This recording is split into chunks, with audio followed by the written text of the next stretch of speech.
आज हम बनाने जा रहे हैं असर्टिव से एक्सक्लेमेटरी सेंटेंस।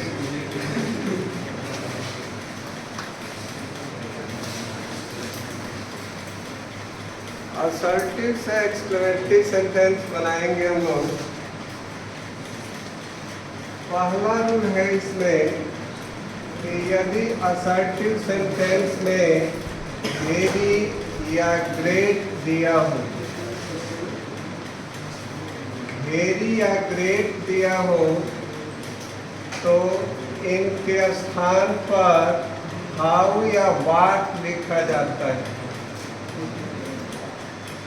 यदि सेंटेंस में वेरी या ग्रेट दिया होगा तो एक्सक्लेमेटरी बनाते समय उनके स्थान पर हाउ या वाट लिखेंगे।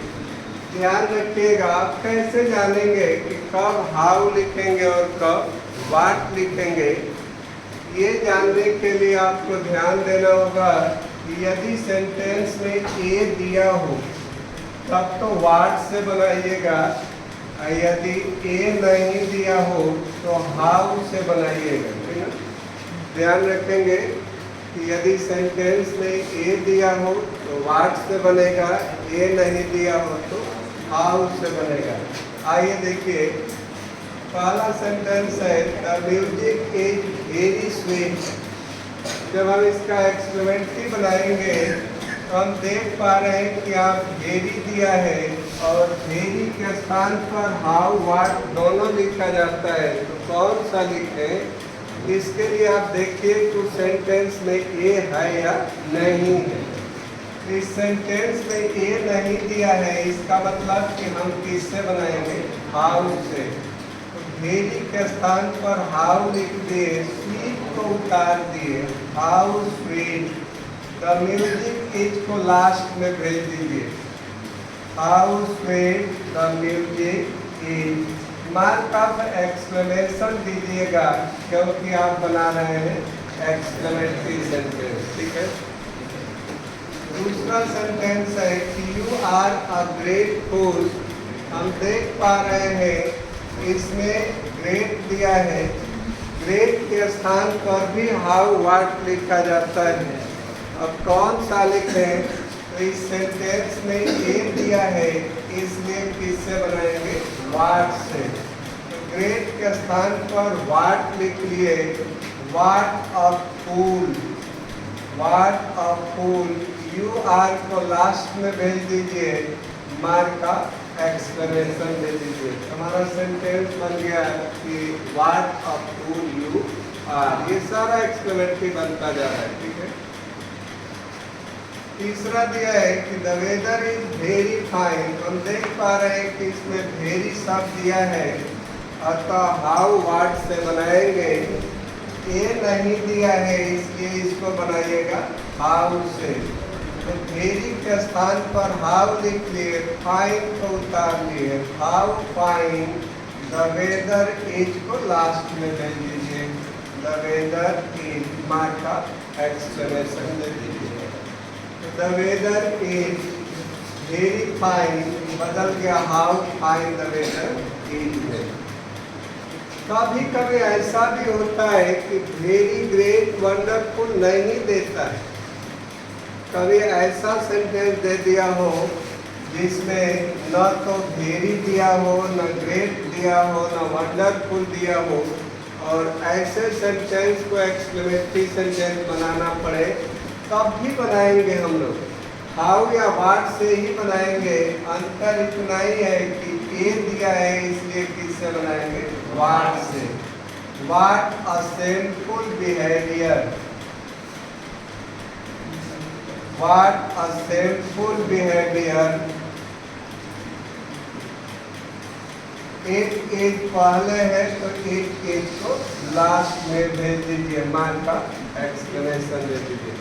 मैं बताना ये भी चाह रहा हूँ कि यदि किसी सेंटेंस में वेरी ग्रेट नहीं दिया रहेगा तब भी एक्सक्लेमेटरी बनेगा। ध्यान से देख लीजिएगा, ए दिया होगा तो वाट से बनाइएगा, ए नहीं दिया होगा तो हाउ से बनाइएगा। ठीक है,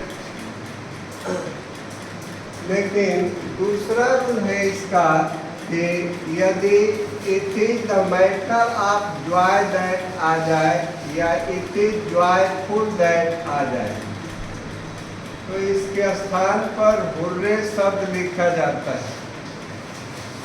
it is the matter of joy that दिया हो या इट इज जॉयफुल दैट दिया हो तो एक्सक्लेमेटरी बनाते समय इसके स्थान पर हुर्रे लिखिएगा।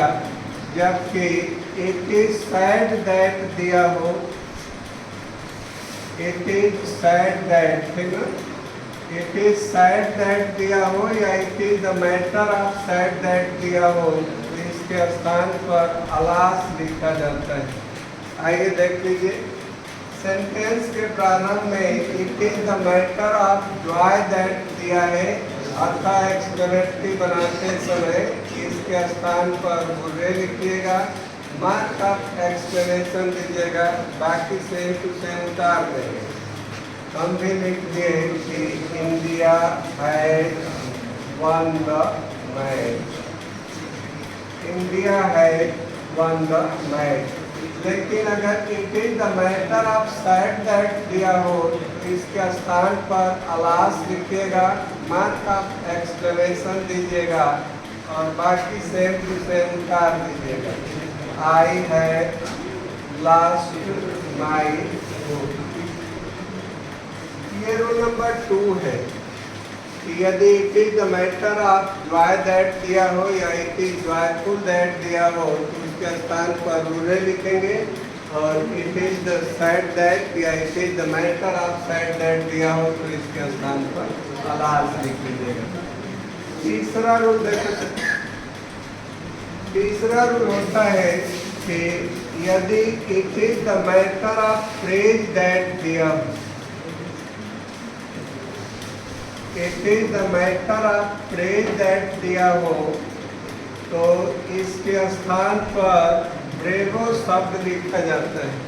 हम देख पा रहे हैं कि यहाँ it is the matter of phrase that दिया है अर्थात इसके स्थान पर ब्रेवो लिखिएगा, मार्क ऑफ एक्सक्लेमेशन दीजिएगा, वाक्य उतार दीजिएगा।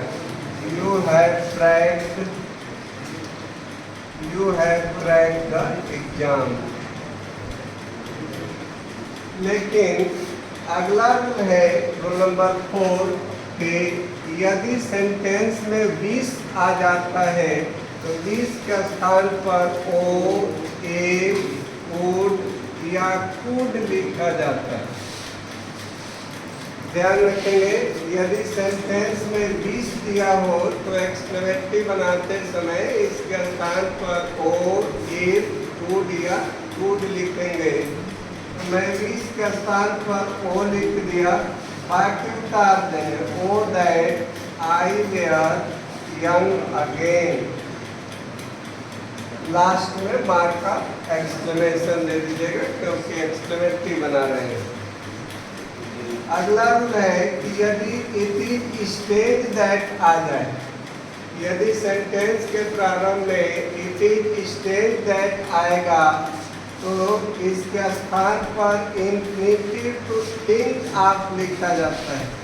इट इज स्टेज दैट के स्थान पर इंफिनिटिव का प्रयोग करेंगे और वह इंफिनिटिव होगा टू थिंक ऑफ। ध्यान दें, चलो इट इज स्टेज दैट के स्थान पर टू थिंक ऑफ लिख लीजिएगा।